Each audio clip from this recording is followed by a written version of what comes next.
Hello बच्चों। तो आज हम सरोज स्मृति चैप्टर को एकदम इजी और क्रिस्प वे में खत्म कर देंगे, जिसकी हेल्प से आप अपने बोर्ड्स में अच्छा स्कोर कर पाओगे। दुख ही जीवन की कथा रही, क्या कहूँ आज जो नहीं कही। सोचिए, ये लाइनें पूरी की पूरी कविता का जो सार है ना, वो इसी एक पंक्ति में सिमट जाता है। ये सिर्फ कविता नहीं है, सच पूछो तो ये एक पिता का अपनी बेटी के लिए लिखा गया दर्द है, उनकी याद है। निराला जी की ये लाइन उनके पूरे जीवन के दुख को बयां कर देती है। तो चलिए, इसी भाव को महसूस करते हुए इस कविता को समझना शुरू करते हैं। तो इस कविता को अच्छे से समझने के लिए हम इसे 5 हिस्सों में देखेंगे। सबसे पहले जानेंगे कवि के दुख के बारे में, फिर बात करेंगे सरोज के अनोखे विवाह की, इसके बाद उनकी सुंदरता की जो तुलना की गई है उसे समझेंगे, फिर उनके जीवन और मृत्यु के बारे में जानेंगे, और आखिर में हम देखेंगे कि एक पिता अपनी बेटी को अपनी अंतिम श्रद्धांजलि कैसे देता है। तो चलिए शुरू करते हैं पहले हिस्से से, कवि का दुख। सबसे पहले ये समझना बहुत जरूरी है कि आखिर ये कविता लिखी क्यों गई, ये आई कहाँ से। असल में ये कविता निराला जी के बहुत ही गहरे पर्सनल दुख और उनके अकेलेपन से निकली है। निराला जी की जिंदगी सच कहें तो त्रासदियों से भरी हुई थी। देखिए, पहले उनकी पत्नी मनोहरा देवी का निधन हो गया। इसके बाद उनके जीने का एकमात्र सहारा उनकी बेटी सरोज थी। लेकिन किस्मत को कुछ और ही मंजूर था। सरोज भी एक बीमारी की वजह से उन्हें छोड़ के चली गई। अब सोचिए, वो बिल्कुल अकेले रह गए। और इसी अकेलेपन, इसी असहनीय पीड़ा में उन्होंने अपनी बेटी को याद करते हुए ये कविता लिखी, सरोज स्मृति, जो हिंदी साहित्य का एक अमर शोक गीत बन गई। और इसीलिए सरोज स्मृति को एक शोक गीत कहते हैं, जिसे इंग्लिश में एलेजी कहा जाता है। मतलब एक ऐसी कविता जो किसी की मृत्यु पर दुख जताने के लिए लिखी जाए। और ये हिंदी साहित्य के सबसे महान शोक गीतों में से एक मानी जाती है। इसमें एक पिता का जो दर्द है ना, वो बिल्कुल साफ साफ झलकता है। चलिए, अब कविता के अगले हिस्से पर आते हैं, एक अनोखा विवाह। यहाँ कवि अपनी बेटी सरोज की शादी को याद कर रहे हैं। और ये कोई आम धूम धड़ाके वाली शादी नहीं थी, बल्कि एक बहुत ही अलग, बहुत ही शांत समारोह था। सरोज की शादी आप कह सकते हैं हर तरह से बिल्कुल अलग थी। किसी भी रिश्तेदार को नहीं बुलाया गया था, ना ही शादी के पारंपरिक गीत गाए गए। सब कुछ बहुत ही सादा था। सबसे खास बात ये थी कि पिता ने ही माँ के सारे कर्तव्य भी निभाए। जो शिक्षा एक माँ अपनी बेटी को शादी से पहले देती है, वो भी निराला जी ने ही दी। यहाँ तक कि उन्होंने खुद ही फूलों की सेज यानी पुष्प सेज तैयार की। वो खुद कहते हैं, माँ की कुल शिक्षा मैंने दी, पुष्प सेज तेरी स्वयं रची। मतलब एक पिता यहाँ माँ और पिता दोनों की भूमिका में है। ये उनके प्यार की गहराई को दिखाता है ना। अब आते हैं उस हिस्से पर जहाँ कवि अपनी बेटी की सुंदरता का वर्णन करते हैं। और ये कोई मामूली वर्णन नहीं है, वो अपनी बेटी की तुलना बड़े बड़े पौराणिक और साहित्यिक किरदारों से करते हैं।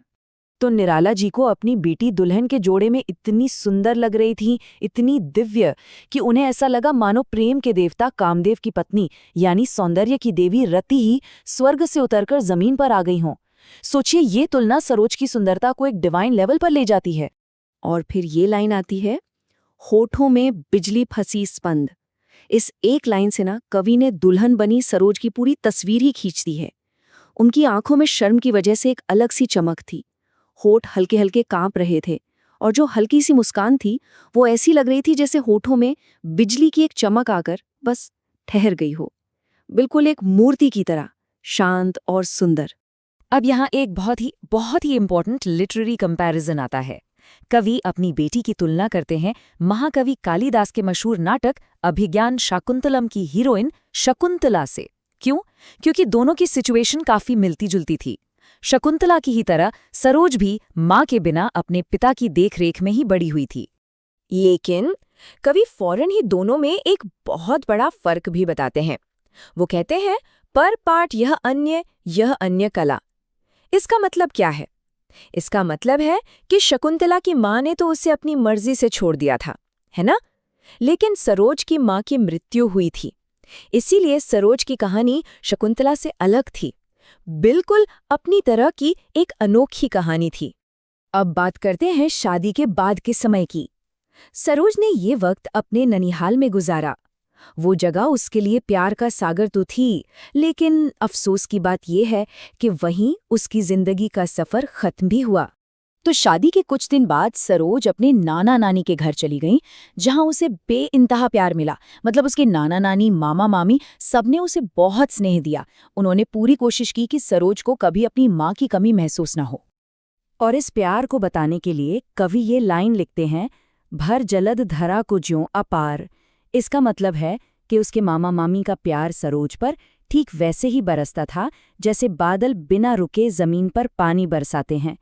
उनका प्यार, उनकी देखभाल सरोज के लिए एक बहुत बड़ा सहारा था। और देखिए, जिंदगी की सबसे दर्दनाक विडंबना यही थी। जिस ननिहाल की गोद में सरोज को इतना प्यार मिला, जहां उसकी माँ का बचपन बीता था, आखिर में उसी आंगन में, उसी प्यार और दुलार के बीच सरोज ने हमेशा हमेशा के लिए अपनी आंखें बंद कर लीं। और अब हम आते हैं इस कविता के सबसे इमोशनल, सबसे भावुक और आखिरी हिस्से पर, पिता का अंतिम तर्पण।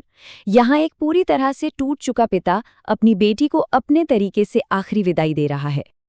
अपनी बेटी को खोने के बाद निराला जी बिल्कुल बिखर जाते हैं। वो खुद को भाग्यहीन कहते हैं। क्यों? क्योंकि सरोज ही तो उनके जीने का एकमात्र सहारा थी। अब उन्हें लगता है कि उनकी जिंदगी की कहानी बस दुख की एक कहानी बनकर रह गई है। कविता के आखिर में एक शब्द आता है, तर्पण। अब देखिए, तर्पण का मतलब होता है कि जब किसी की मृत्यु हो जाती है तो उनकी आत्मा की शांति के लिए हम जल या कुछ और चीजें अर्पित करते हैं। लेकिन यहाँ निराला जी का तर्पण बिल्कुल अलग था, एकदम अनोखा। निराला जी अपनी बेटी का श्राद्ध किसी रीति रिवाज से नहीं करते। वो क्या करते हैं? वो अपने जीवन के सारे अच्छे कर्म, अपनी सारी कविताएं, अपने सारे पुण्य, सब कुछ अपनी बेटी को श्रद्धांजलि के तौर पर अर्पित कर देते हैं। वो कहते हैं कि मैं अपने अतीत और भविष्य के सभी अच्छे कर्म तुम्हें अर्पित करता हूँ। और यही एक कवि पिता का अपनी बेटी के लिए सबसे बड़ा, सबसे पवित्र तर्पण था। और ये कविता हमें इसी एक सवाल के साथ छोड़ जाती है कि क्या कविता के जरिए एक पिता अपनी बेटी को अमर बना सकता है? सोचिए जरा, सरोज की जिंदगी भले ही छोटी थी, लेकिन अपने पिता के शब्दों में, उनकी इस कविता में वो हमेशा के लिए अमर हो गईं। शायद साहित्य की असली ताकत यही है कि वो मौत को भी मात दे सकता है।